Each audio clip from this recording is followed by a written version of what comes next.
India news में आपका स्वागत है। मैं हूं आपके साथ हैदर जैदी और आप मेरे साथ देख रहे हैं बड़ी बहस। आज बात करेंगे महिला सुरक्षा को लेकर। योगी सरकार गंभीर है। योगी सरकार के पहले कार्यकाल की बात करें या फिर अभी की, सीएम योगी का फोकस महिला सुरक्षा, महिला सशक्तिकरण और महिला सम्मान पर ज्यादा फोकस रहता है और यह मसला सीएम योगी की लिस्ट में सबसे ऊपर रहता है।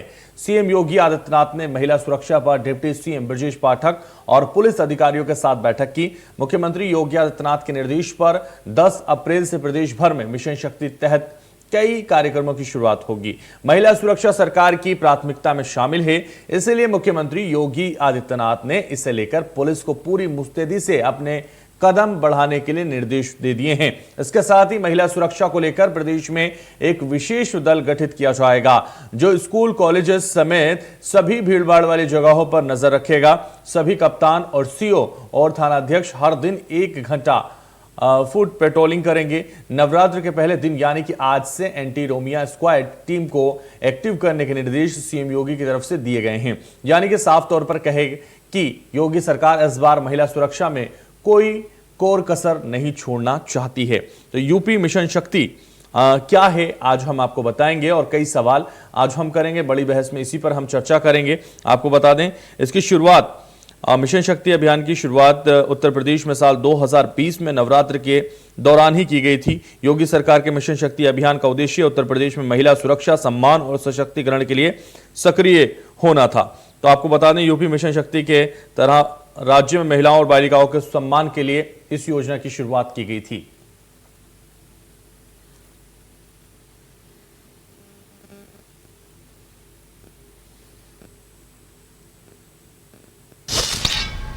तो बड़ी बहस में खास मेहमान हमारे साथ जुड़ रहे हैं और सबसे पहले मेहमानों का परिचय करा देते हैं। सबसे पहले आपको बता दें उमाशंकर पांडे हमारे साथ जुड़ गए हैं, कांग्रेस प्रवक्ता हैं। अशोक यादव जुड़ गए हैं हमारे साथ, पूर्व मंत्री हैं समाजवादी पार्टी के।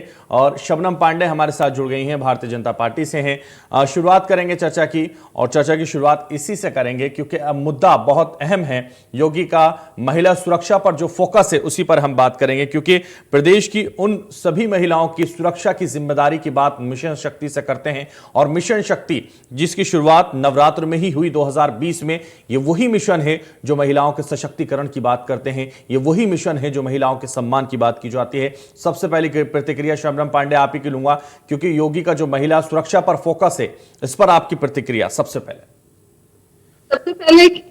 चैत्र नवरात्र की शुभकामनाएं आपके सभी दर्शकों को और पैनल में बैठे हमारे सभी साथियों को। जी देखिए, माननीय योगी आदित्यनाथ जी जब पहली सरकार उनकी बनती है, उनकी 1.0 जो योगी आदित्यनाथ जी की सरकार होती है, उस दौरान में सुरक्षा व्यवस्था को लेकर, कानून व्यवस्था को लेकर बहुत काम किए गए और महिला सुरक्षा को प्राथमिकता में रखा गया। और यही वजह है कि जनता की आशा, आकांक्षाएं और विश्वास हम पर बरकरार रही और हमें दोबारा से ये मौका मिला। और इस मौके पे इसको शीर्ष स्थान पर रखते हुए योगी आदित्यनाथ जी ने मिशन शक्ति के तहत फिर से 10 अप्रैल को तमाम ऐसी सुरक्षा व्यवस्था को मजबूत करने के लिए कल एक बैठक की है पुलिस अधिकारियों के साथ और शासन के साथ, जिसमें उन्होंने बताया है कि फिर से रोमियो स्क्वाड शुरू हो जाएगा जो स्कूल, कॉलेजेस और बाजार में महिलाओं के साथ होते हुए छिटपुट जो छेड़खानी है उस पर नजर रखेगी और उनको वार्निंग देने का काम, जो कि पिछली बार में बहुत सफल रहा था। 3000 पिंक बूथ बनाया जाएगा। जिस तरीके से आपको मालूम है कि पहले कार्यकाल में 1535 थानों में महिला डेस्क बनाया गया था। अब पिंक बूथ बनेगा जो कि चौराहों पे बना रहेगा। तो इससे एक खौफ ऐसे अपराधियों में आता है कि हाँ, वो महिलाओं को सरेआम रास्ते में, चौराहे पे छेड़ते समय उन्हें ये खौफ होता है कि पिंक बूथ है, महिला तुरंत जाकर वहां पे शिकायत कर सकती है। फिर बीट कांस्टेबल की एक परंपरा शुरू की जा रही है जिसमें कि महिला होगी बीट कांस्टेबल। गांव में हो या शहरों के वार्ड्स में हो, उसमें महिला होंगी और गांव में विशेषकर वो बीट कांस्टेबल के साथ अन्य विभागों के जो कर्मचारी हैं वो उनके समन्वय में रहेंगे और साथ में महिलाओं के साथ संवाद करेंगे। गांव की महिलाओं, उन्हें तमाम योजनाओं के बारे में जागरूक करेंगे, उनकी परेशानियां सुनेंगे और उसका निवारण करने में काम करेंगे। इससे महिलाओं में एक उनका मनोबल उठेगा, जिससे उन्हें लगेगा कि हाँ, हम महिला कांस्टेबल, महिला पुलिस के संपर्क में है, इसलिए हमारे साथ कुछ भी अनहोनी नहीं हो सकती है। तो विशेष दल जो गठित किया जाएगा, एक विशेष दल गठित करने की बात भी आ रही है और इसमें तमाम अधिकारी रहेंगे। इसको किस तरह से गठित किया जाएगा और किस तरह से जमीनी स्तर पर उतारा जाएगा? देखिए, विशेष दल जो बनाए जा रहे हैं उनमें एक सबसे प्राथमिकता पे उन्होंने कहा है, क्योंकि हम किसी भी विभाग को देखा जाए तो एक परंपरा उत्तर प्रदेश में चल गया था कि एसी कमरे में बैठ के अधिकारी काम किया करते थे। पर अब ये कहा गया है कि सभी अधिकारियों को कम से कम 1 घंटे पेट्रोलिंग करना है। ये एक सबसे महत्वपूर्ण बात है कि अगर जमीन पर, धरातल पर उतरकर पुलिस अधिकारी और कर्मचारी धरातल पर दिखेंगे तो कहीं ना कहीं ऐसे अपराधियों का मनोबल टूटेगा और समाज में और प्रदेश में कानून व्यवस्था और सुदृढ़ होगा। कानून व्यवस्था सुदृढ़ करने के लिए जो फुट पेट्रोलिंग की व्यवस्था इन्होंने की है या बीट कांस्टेबल की व्यवस्था पे उन्होंने जोर दिया है, ये एक बहुत महत्वपूर्ण मुद्दा है। बीट कांस्टेबल एक ऐसी कांस्टेबल हुआ करती है जो कि बहुत पहले व्यवस्था में थी, लेकिन धीरे धीरे वो पुलिसिंग से हटता चला गया। लेकिन इसकी वजह से महिलाओं के बीच में एक पुलिस अधिकारी होने से आपने देखा पिछले कार्यकाल में मिशन शक्ति के तहत महिलाओं को जागरूक किया गया, महिलाओं की समस्याओं का निवारण सोशल मीडिया से लेके धरातल तक किया गया, जिससे कि महिलाओं को ये समझ में आया कि सरकार से हम सीधे संपर्क में हैं और तमाम ऐसे अपराधों को तुरंत से तुरंत अपराधियों को, अपराध करने वाले अपराधियों को पकड़ा गया। अभियोजन पक्ष को भी मजबूत करने की बात की गई है कि कभी भी जब भी कोई अपराध होता है तो अभियोजन पक्ष अगर त्वरित कार्रवाई करे और मजबूती से कार्रवाई करे तो आरोपियों को दंड दिलवाने में बहुत आसानी हो जाती है। चलिए ठीक है, आरोपियों को दंड दिलाने में आसानी होगी और साफ तौर पर महिलाओं की सुरक्षा होगी और इसीलिए मिशन शक्ति की शुरुआत की गई थी। चलिए, हमारे साथ और भी मेहमान हैं। अशोक यादव जी हैं, पूर्व मंत्री हैं समाजवादी पार्टी से। आपके पास आऊंगा और आपसे समझना चाहेंगे, सीएम योगी के निर्देश पर नवरात्रि के पहले दिन से ही जो महिला सुरक्षा की बात हो रही है उसको लेकर पुलिस विभाग विशेष अभियान चलाएगा और रोमियो स्क्वाड भी शुरू किया जाएगा, एंटी रोमियो स्क्वाड भी शुरू किया जाएगा और उन्होंने इसको लेकर बैठक भी की है। तो कैसे देखते हैं आप इसको और क्या इस पर आपकी प्रतिक्रिया है? पहले तो ये कि आज नवरात्रि शुरुआत है और उसकी बधाई, और आज हमारा नया साल जो होता है जी, हमारे हिंदू लोगों का, भारतीयता का, उसका नया साल है। उसकी दोनों की मुबारकबाद, बधाई हमारे बहन जी को, आपको भी। दरअसल महिलाओं की बात आज चल रही है और शबनम जी, मैंने महिलाओं पे बहुत लिखा है। एक बॉलीवुड सिंगर अलका याग्निक ने हमारा एक गीत गाया है महिलाओं के लिए, लेकिन मेरे एक तो मैं 4 पंक्तियां सुनाता हूं महिलाओं के लिए कि महिला हमारे लिए कितनी आवश्यक है। महिला हमारे लिए देवी होती है हमारे देश में, हमारे समाज में, कि कुदरत का उपहार है नारी, कुदरत का उपहार है नारी, हर घर का श्रृंगार है नारी, और घर अपने पे आ जाए तो, एक शेर सुना रहा हूं उसका बस, घर अपने पे आ जाए तो, घर अपने पे आ जाए तो दुर्गा का अवतार है नारी। नारी अंदर से बहुत मजबूत होती है, बिल्कुल, शरीर से भले कमजोर हो, नारी बहुत मजबूत होती है। पहले बात तो ये हो गई हमारी शबनम बहन जी ने एक क्रम से अशोक यादव जी, कहीं से कमजोर नहीं होती नारी, हर मामले में मजबूत है, हर जगह मजबूत है। बस ये समझ का मामला है। मेंटली बहुत मजबूत होती है। हमने तो आसपास रहता घरों में देखा है घर को चलाना, कैसे आगे बढ़ाना। तो मैं महिलाओं की सुरक्षा की बात हो रही है, महिलाओं के सम्मान की बात हो रही है, सशक्तिकरण की बात हो रही है, वो जरूरी है, लेकिन नारी कहीं कमजोर नहीं है, ये समझना बिल्कुल नहीं है। अरे मैं नहीं, बिल्कुल नहीं, मैं कब कहता हूं, मैं कहता रहा हूं, लेकिन ऐसा है कुछ चीजों को मानना पड़ेगा। अच्छा, अभी हमारे शबनम बहन जी ने एक चीज पूरी गिना दी, ऐसे लगा पूरा पाठशाला पढ़ा दी, हम लोग बच्चे पढ़ लेंगे। आप ये देखिए 1090 महिला सशक्तिकरण भी आपको पाठशाला लगता है, महिला सुरक्षा की बात भी पाठशाला लगता है, महिला सम्मान की बात भी आपको पाठशाला लग रहा है। हम लोग गंभीरता से क्यों नहीं लेते? अशोक यादव गंभीरता से क्यों नहीं लेते इन मुद्दों को? कहते हैं आपके दौर में नहीं होते थे ये सशक्तिकरण या महिला सुरक्षा के मामले, तो दूसरे को तो गंभीरता से सम्मान करिए उनका। सुनिए, आप देखिए, आप बहुत ज्यादा नहीं बोलते हैं। 1090 शुरू की थी ये अरे सुनिए अशोक यादव जी, आप ये तय नहीं करेंगे मैं कितना बोलूंगा, लेकिन आप कम से कम उन चीजों को समझिए। उन बहन जी की मैंने पूरी बात सुनी थी, आप देखिए 1090 का अब जिस तरह से आप बात कर रहे हैं, आधी पॉजिटिव आधी नेगेटिव, ये बात आप करते हैं तो उसमें इंटरप्ट करना पड़ेगा मुझे। अशोक जी, हमने ये कहा था कि शारीरिक रूप से अगर कहीं कमजोर हो सकती है पुरुष के मुकाबले में, कहीं कमजोर नहीं है सर, आप गलत बयानबाजी कर रहे हैं। नहीं सीधे तौर पर अपनी प्रतिक्रिया इस पे रखिए, ये सब छोड़ दीजिए सर। चलिए मेरा कहना यह था, महिला सुरक्षा के लिए अखिलेश यादव की सरकार में 1090 इतना बड़ा मैं तो ऑफिस की देखा हूं। नहीं क्यों बना था, उसी के साथ में हर जिले में 50 गाड़ियां आई थी, हमारे 50 आई थी, जो छोटा जिला हमारा है जिसमें 25 बेलेरो थी, 25 थी इनोवा। उनमें तुरंत कार्रवाई के लिए मैंने अपने आंखों से देखा, पूरे प्रदेश में देखा, हर चौराहे पर गाड़ी खड़ी हुई है, इधर फोन करिए उधर हाजिर हैं। उसके बाद केवल बातें तो हुई हैं, बातों में ये लोग बहुत होशियार हैं, लेकिन कंप्लायंस नहीं हुई। मेरे पास आप जनता को नहीं समझा पाए क्या? जितने अपराध महिलाओं पर 12-17 उससे 1.5 अपराध इस बार हुए हैं, 1.5 अपराध हुए हैं, और इस 20 दिन में तो रिकॉर्ड टूट गए हैं। आप अखबार देखिए, मैंने आपसे कहा था टेलीविजन में चीजें बहुत कम आती हैं, हाथ से बहुत तेज कदम आते हैं, अखबार में ज्यादा, टीवी में कम आते हैं। अब अखबार देखो रखा मेरे सामने, आप 5-7 बलात्कार तो हमारे आसपास रोज हो रहे हैं, रोज लगातार लड़कियों की बेइज्जती हो रही है, महिलाओं की चैन खींची जा रही है। ये अखबार पढ़ के देखिए ना आप, आपका चैनल बताता वो बातें जो बातें बहुत बड़ी बड़ी होती हैं, लेकिन नीचे लेवल पर जो परेशानियां दिक्कत हैं, नीचे लेवल पर औरत की स्थिति कितनी खराब है, उसका कभी जिक्र नहीं करते हैं। गरीबों की औरतों को घर में जाके देखिए, हर मुद्दे पर बहस करता है अशोक यादव जी, आप ज्यादातर मेरे साथ बैठते हैं, हर मुद्दे पर हम बहस करते हैं, चाहे महिला सशक्तिकरण का हो या कोई और मुद्दा हो, कहीं समाज दबा कुचला हो, हर मुद्दे पर इंडिया न्यूज मुहिम चलाता है, बहस करता है, हर मुद्दे को पॉलिसी मेकर तक पहुंचाता है, शासन तक पहुंचाता है, प्रशासन तक पहुंचाता है। आप कह रहे हैं कि हम बहस नहीं करते, हम बात नहीं करते। कौन से मुद्दे हैं जिस पर हम बात नहीं करते? क्यों नहीं करते? हम क्यों बैठे? मैं भी चाहता हूं आज महिला सशक्तिकरण के मुद्दे पर बात हो रही है, पूरे प्रदेश की बात हो रही है सर, कहां क्या चल रहा है उस पर बात कर रहे हैं, आप उसी पर बात कीजिए ना, अदरवाइज क्यों चले जाते हैं? होनी चाहिए।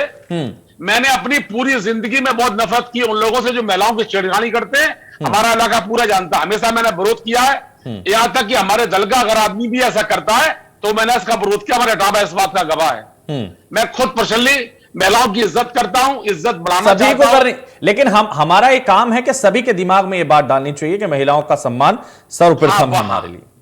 मां हमारी है, बेटी हमारी है, बहू हमारे यहाँ है, तो सब कुछ महिलाएं हैं, तो महिलाओं का सम्मान। अशोक यादव जी, हमें बैठे हुई हमारी जिम्मेदारी है, न सिर्फ हम करें बल्कि सब करें, ये हमारा दायित्व है। सशक्तिकरण का प्रतीक है कि आज हमारी सबने बहन जी बैठ के हमसे बात कर रही है। ठीक है अशोक यादव जी, आऊंगा आपके पास, हमारे साथ कांग्रेस से प्रवक्ता भी हैं, उनका भी प्रतिक्रिया मैं इस पर ले लेता हूं। उमाशंकर पांडे जी, बहुत स्वागत है आपका, और सीधे आपसे सवाल है कि जिस तरह से महिला सुरक्षा का मास्टर प्लान योगी सरकार तैयार कर रही है, और उसको लेकर अब जिस तरह से 2020 में इस मिशन शक्ति की शुरुआत हुई है, अब इसका विस्तार किया जा रहा है, इसको लेकर बैठक कर रहे हैं, एंटी रोमियो स्क्वाड की एक बार फिर से शुरुआत हो रही है, तो ये जो योजना है महिलाओं के सशक्तिकरण और महिलाओं के सम्मान के लिए चलाई जा रही है, इस पर क्या प्रतिक्रिया आपकी?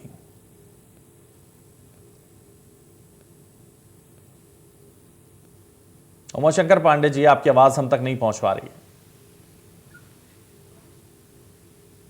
हाँ, देखिए, सबसे पहले तो मैं चैत्री नवरात्र की सभी देशवासियों को, प्रदेशवासियों को, आप सबको हार्दिक बधाई और शुभकामनाएं देता हूं, और ये उम्मीद करता हूं कि नए भारत में महिलाएं उत्तरोत्तर विकास करती रहें।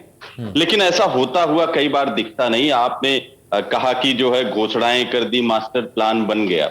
मैं कोई आज आलोचना नहीं करना चाहता, क्योंकि अभी अभी योगी पार्ट 2 की शुरुआत हुई है। आपने कह भी दिया कि होती नहीं है, ऐसा कुछ होता नहीं है, और फिर कह रहे हैं आलोचना नहीं करता। मैं और एक आपसे निवेदन कर लूं कि जिस तरीके से आपने भारतीय जनता पार्टी की प्रवक्ता को बोलने का मौका दिया है, मुझे लगता है, मुझे उम्मीद करता हूं कि आप सीधे तौर पर बात रखिए ना सर, सीधे तौर पर बात रखिए। एक तरफ कहते हैं आप आलोचना नहीं कर रहे और दूसरी तरफ कर भी देते हैं। अगर ये बोलेंगे माय डियर फ्रेंड, तो मैं इमीडिएट डिबेट छोड़ दूंगा। सीधे तौर पर अपनी बात रखिए, मैं पूरा मौका आपको दे रहा हूं। आप डिबेट करिए, मैं छोड़ रहा हूं। उमाशंकर पांडे जी, ये आपकी इच्छा है सर, ये आपकी ख्वाहिश है, इसमें मैं कुछ नहीं कहूंगा, लेकिन आप सीधे तौर पर बात रखिए ना।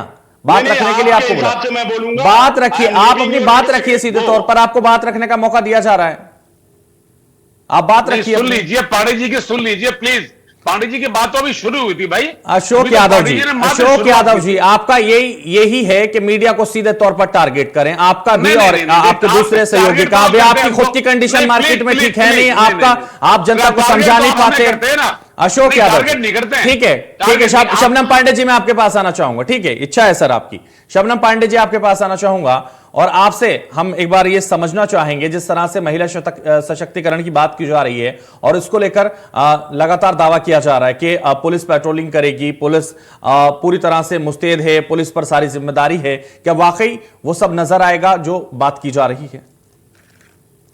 देखिए, निश्चित तौर पर नजर आएगा। और मेरे साथी जिस तरीके से पैनल पे बैठ के कह रहे थे कि पिछले 5 साल में कोई काम नहीं हुआ, तो मैं उन्हें कुछ प्रमुख बातें जो महिलाओं को मजबूत सामाजिक तौर पे, आर्थिक तौर पे, शैक्षिक तौर पे उनको सशक्त करने के लिए सरकार ने किया, वो जरूर बताऊंगी, ताकि इनके माध्यम से दर्शक भी इस बात को जाने कि किए हुए काम को कैसे विपक्षी पार्टियां कमजोर करती हैं और उस पर गलत आरोप लगाती हैं। सबसे पहली बात कि अशोक यादव जी ने महिलाओं को सशक्त होने की सारी बातें बोली, पर एक बात बोल दिया कि महिलाएं शारीरिक तौर पे कमजोर होती है।